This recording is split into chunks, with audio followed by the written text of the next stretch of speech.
everybody. John Cox, president of Cape Cod Community College here. Does stress have you down? Are you feeling a little more anxious these days, given that we're still navigating through COVID-19 and this historic pandemic? Well, today we're honored to have Dr. Maura Weir to talk to us, give us some insights about wellness, about mental health, and how we can take care of ourselves as we navigate this moment in history. So I'm very delighted to introduce Dr. Weir to you. And as we get started this morning, Dr. Weir, can you give us a sort of an overview on how we go about tackling, how we go about handling some of the additional stresses that we find ourselves in at this particular moment? Sure. So folks, it's a very unusual time we're talking about here. It's a very challenging time for our bodies, for our minds. So what we're asking folks to do is just to give themselves a little break, both mentally and physically, whether it be from academics or work or family, that you just take a little bit of time extra every day for yourself and maybe focus on something positive, or maybe go for a walk outside or take the animals out, or just stop and have a cup of tea and a little bit of chocolate, and just to reset the brain, re-energize, and that should help you get on your way. Dr. Weir, as we go through the academic year, are you noticing any different trends as a result of what we're living through? Are you noticing maybe some different unique behaviors among the student, the faculty population, and some takeaways that you can share with us?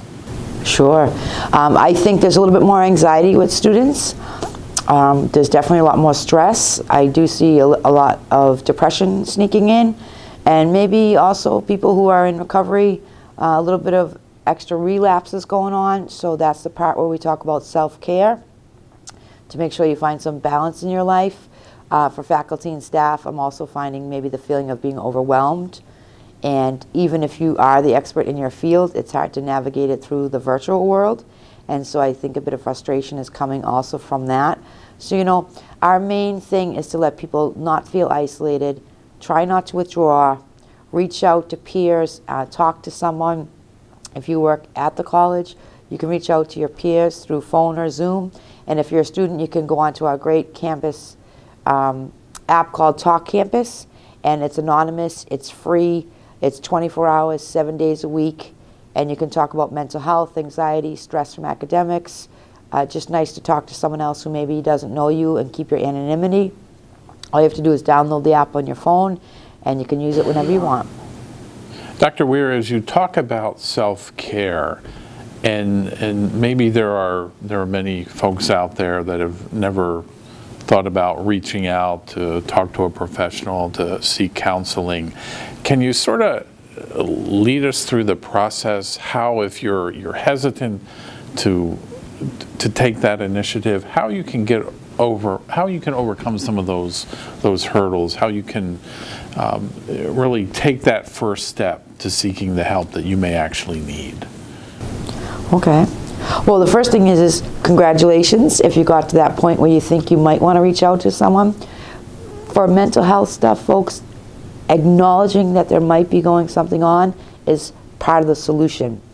So once you get to that point in your brain, it makes it a little bit easier to make that call. And here's what I'm telling folks, whoever wants to listen, is it's okay that you're not okay.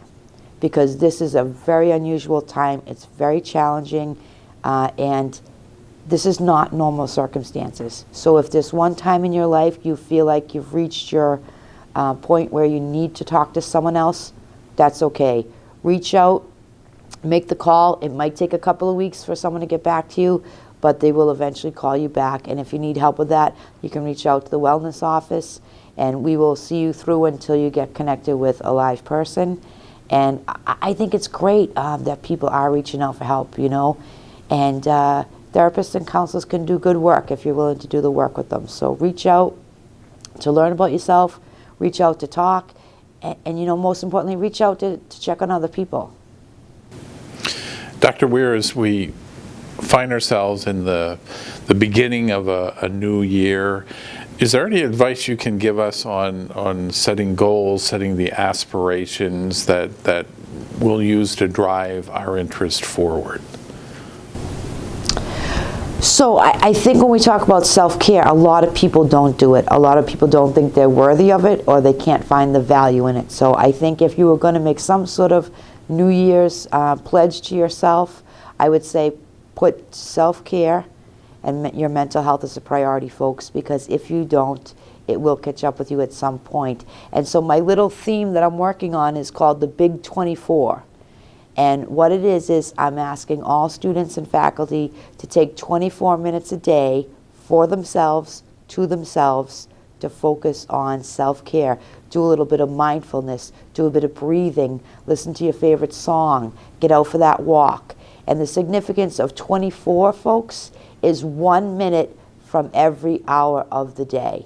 And so my question to you today would be, can you afford 1 minute of every hour for yourself, for your mental health, for your own wellness? And I would say that's a great New Year's pledge for yourself to start thinking about it now and fit it right into your schedule. 1 minute of every hour from every day. That's certainly a new way of thinking about how to ensure we take care of ourselves going forward. Dr. Weir, I am very appreciative of your time joining us today with this Cape Cod moment, and I would encourage people to reach out to Dr. Weir at Cape Cod Community College for their wellness needs, for discussions on mental health issues with her. She's truly an asset to our community. Thank you all.